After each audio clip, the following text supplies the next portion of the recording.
Sa simula, nakakatayo pa kami habang naglalakad.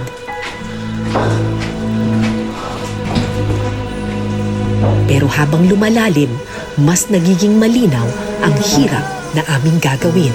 Malamig pala dito, no? Ngayon, nakakahinga pa tayo ng ayos. Pero mamaya, pag dun na sa kaloob-looban ng tunnel, medyo manipis na ang hangin. Maya-maya, isang maliit na butas ang aming nadaanan. Nasimot na raw nila ang ginto sa bahaging ito. Pasikot-sikot ang daan sa loob. Matalas ang mga bato, masikip at kailangan mong gumapang para pagkasyahin ang iyong sarili. Hindi ko alam kung gaano pa kalalim ang butas na aming lulusungin. Madaling dapuan ng takot at kaba dahil pakiramdam mo walang katapusan ng pasikot-sikot sa ilalim ng lupa.